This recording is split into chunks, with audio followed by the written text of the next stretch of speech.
Today I'm going to do and show you a video on how to do a lighted kick plate. Now you see that I've already got it done on 3 of these, on my Star Wars, my Burger Time, and my Golden Tee. Now today I'm going to do it on the Legacy PacMan that just came out last month.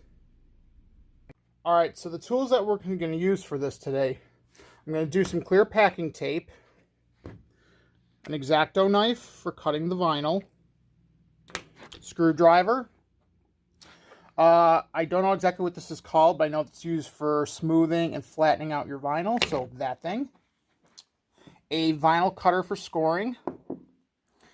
LED light that I bought from Home Depot for like $8. I've got my Kickplate graphic from Arcade1Up. An 18 by 24 sheet of vinyl purchased from Home Depot. And my cordless screwdriver, just because it's easier to take out some of the side ones. So let's get started. Okay, to get started, I can see I've already removed my ball top from the joystick. I've already taken off the deck protector as well. So what I'm going to do next is unplug the machine from the back and then lift it out of the riser and get it on its side so we can open it up. So as you can see, I've already taken off my control deck. Now I still have the kick plate and the J panel, or whatever they're calling it now, the K panel, still in there. So I'm going to remove these 2 screws here with my electric screwdriver.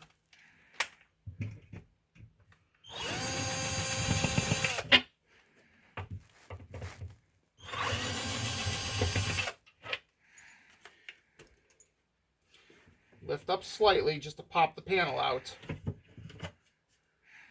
And then do the same thing by lifting up the kick plate.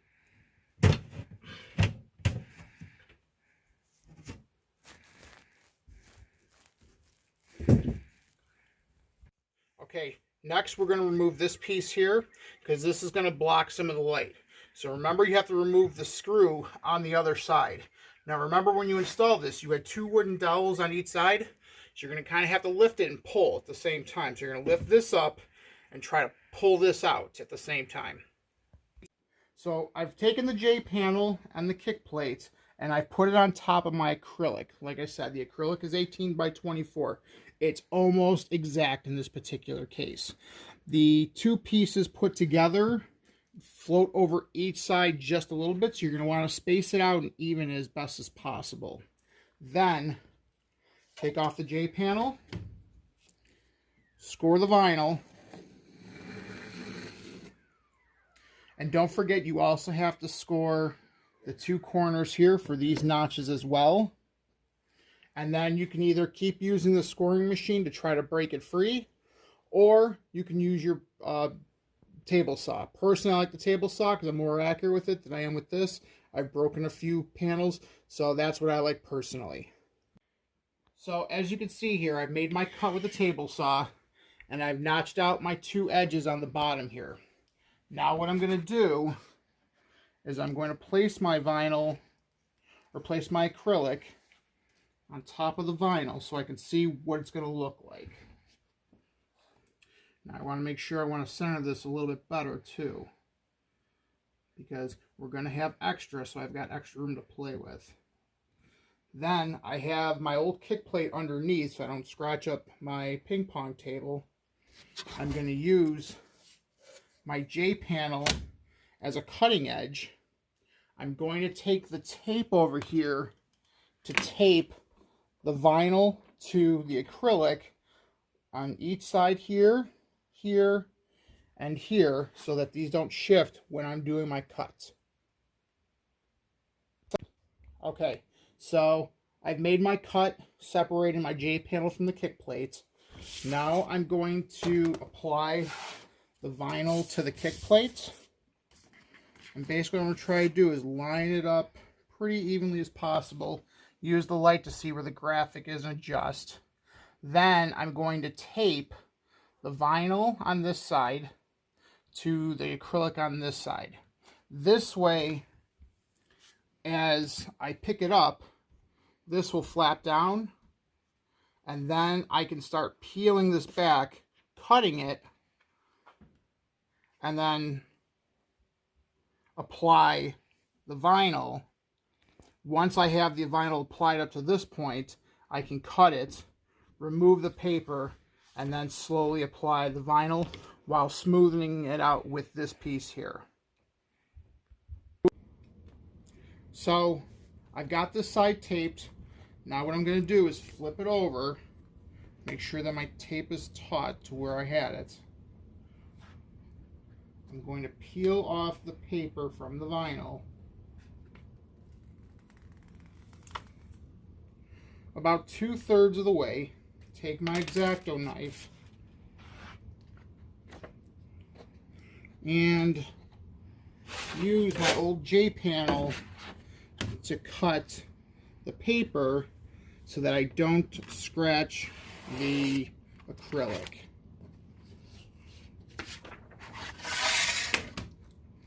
Then I'm going to slowly make sure that your tape is taut here.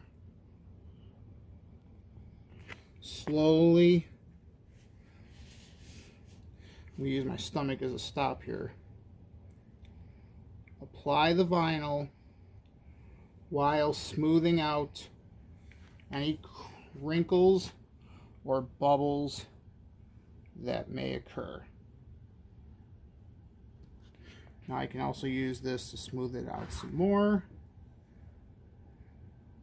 And then I'm going to remove the tape and then take off this piece and smooth it in that direction as well. Alright, so I've gotten my J-panel vinyl attached. I've trimmed down the edges on all 4 sides.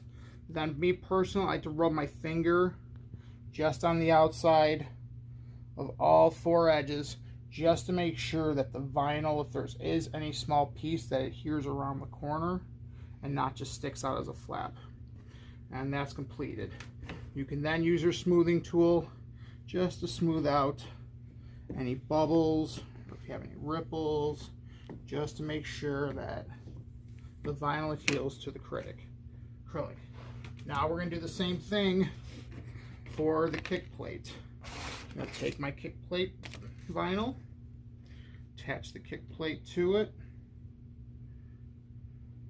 try to center it out as best I can. Then I'm going to tape it twice here at the bottom, once on each side. And then I'll peel this paper back halfway and then make my cut. Okay, so I've got my tape placed. Now what I'm going to do is I'm going to peel the vinyl away from the backing.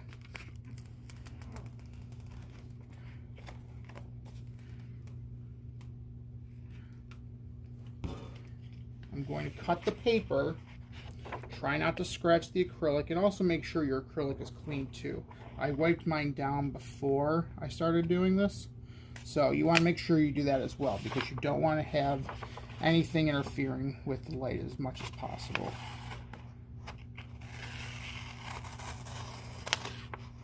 And again, we're just cutting paper here. We don't want to scratch the acrylic. So as you see, I'm lifting as I'm cutting this way to keep the knife edge away from the acrylic as much as possible.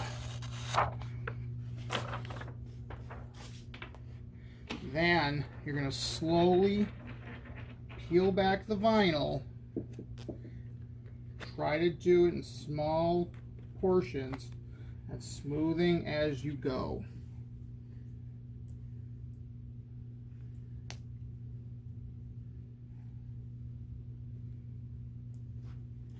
There's no rush to this. The slower you do it, the better off you are to get out any bubbles like I just got here. And I'll try to smooth out later, or any ripples. Ripples are harder than bubbles to remove.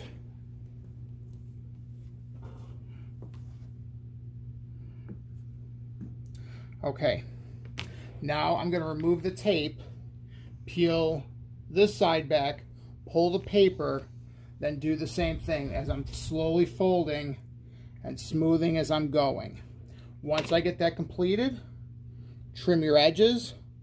Do the same thing with your finger, smoothing them down the sides. Make sure to cut out the notches in the 2 bottom corners, and then you should be all set. Alright, now that we've got our vinyl done, I've gotten all the big bubbles out. There's no ripples. There's a few small bubbles in here I'll continue to work on as well. But next, we're going to install the light into the back of the machine. I'm going to remove the back panel.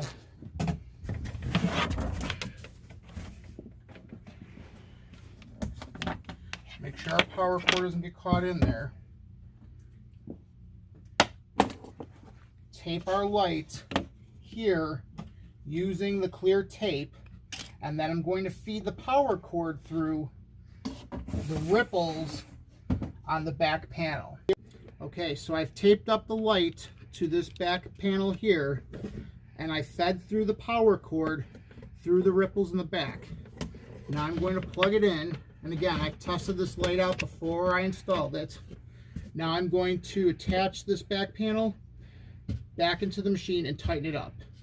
Now that I've got the back panel installed and the light installed, we're now going to put the control deck, take the housing off of it by removing the 7 screws from it so it's not blocking any of the light up on the top. Next, what we're going to do is install the J panel and the kick plate.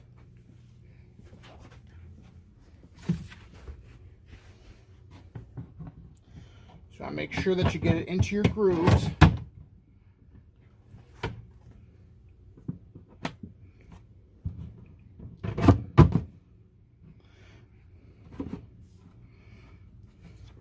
And then tighten up the machine.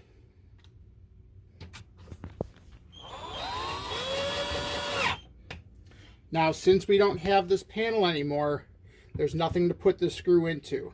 So these are going to be a little loose, which is fine. Next, we're going to stand the machine up. Now that I've got my PacMan back in its riser, the main power is plugged in, and I've got the light installed inside there, which is also hooked up to power. I've now hooked up my control deck, which I'm going to place right back on top. I'm going to put the screws in, and then you're all done. Now, the power strip itself, or the light power, is actually attached to a power strip, just as the machine is. Now, personally, I have these attached to a smart plug, so I can fire up all my machines at once by saying, "Hey Google, turn on video games." Sure, turning 3 outlets on. And as you can see, light up kick plate complete. Now, you're going to have this gap up here on the top. I've run into it with both 2 of my other machines. What I'm going to do actually is buy some 3/8 inch weather stripping to put up here, just to kind of block out so you don't have that bleed where you can see inside the machine. Actually, that one's probably going to need a little more. Maybe like a 3/4. But at least it'll cover up everything on the inside here. And you're all done. If you have any questions or have any comments, please feel free to leave some. Again, I'm not a professional. I just do this because I like doing it. I like the way that the light up kick plates look on my machines. Eventually, I'm going to do it to my Asteroids and to the Midway Legacy as well. And again, if you have any questions, feel free to reach out. Thanks.